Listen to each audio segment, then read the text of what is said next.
Routine. People overrate routine.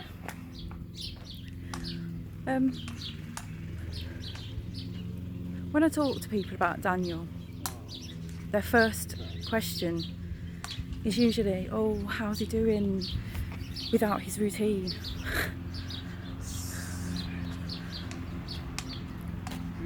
Routine is all good and well, and we all need it in our lives, but to enforce routine on somebody who has not a great way of handling life as it is, it's cruel.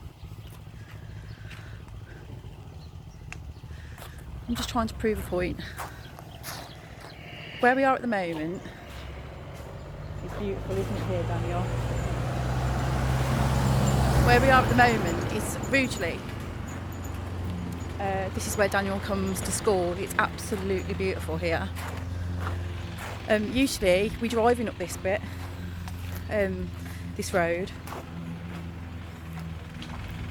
It's the first time Daniel's actually been able to experience a journey to his school on foot. It's like most kids, they walk to school every day. They get to see the area they live in, and it gets boring after a while, I suppose. His primary school, infant school, that was a drive away, so we couldn't walk there, so we missed out on that, because it's quite a nice social thing, isn't it? When he went to high school, it was literally around the corner from us, so that walk got boring for Dan.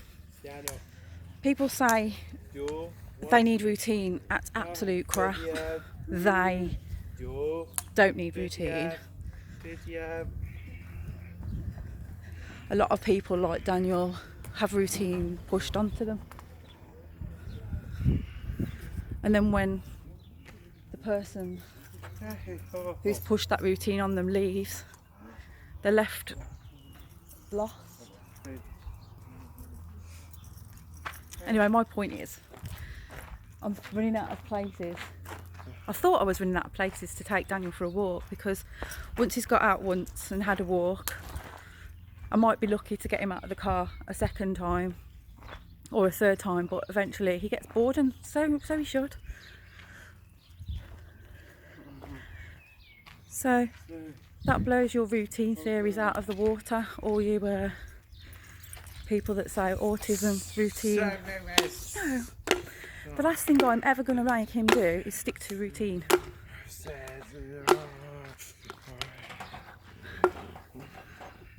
I must look a bit crazy, but I don't care. Hello. You love it, don't you, Daniel, here? Yeah, so we've never walked down here before. It's always been like a drive. So it's the first time he's actually had the chance to walk to school, if you know what I mean. And all kids should be able to walk to school. I think I must look a bit of a mad person, because it is sort of in the middle of nowhere, this is. But this is familiar to Dan, and it's a good experience. Just take a look at where his school is. I'm going to turn the camera around. Oh, no. I can't turn the camera around while it's playing. I'm going to have to do that. And your school is at the end of this long road. And I thought it would be a really good idea to come here. And I thought, oh, please get out the car, Dan, because he's stopped getting out the car. And he has. So usually I do lives, but I don't want to do a live because I think the videos are better. Because when you see a live come up, you tend to sometimes click on it without. You get a feeling that you're putting posing.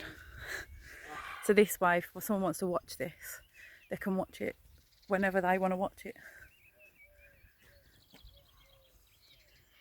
I'm going to go and talk to Dan now about all this, because it's nice. He'll be able to see his school, and I'll be able to tell him it's closed. and I don't think he's ever walked out here before.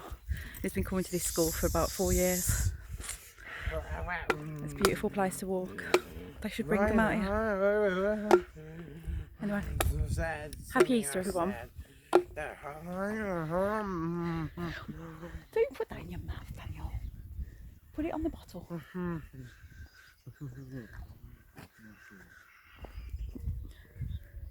This school is coming close. But not quite there yet.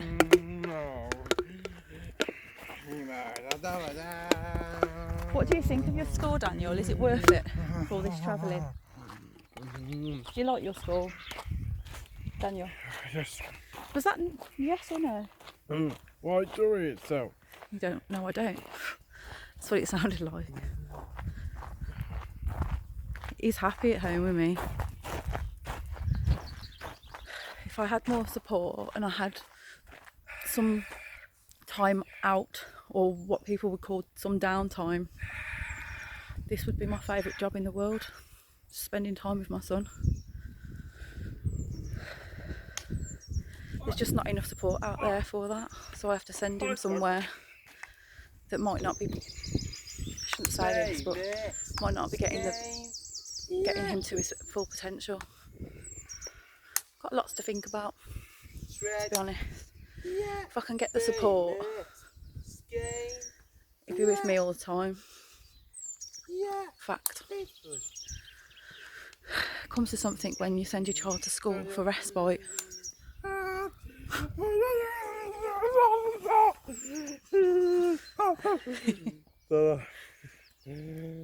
We're nearly at the school. It's weird, isn't it, seeing it from this view, Dan, on foot. I thought you'd like it. It's just birds. There's lots of birds here. And that's something else that I'm working with him on as well. Sort of getting him to make soup, feel more comfortable around different noises.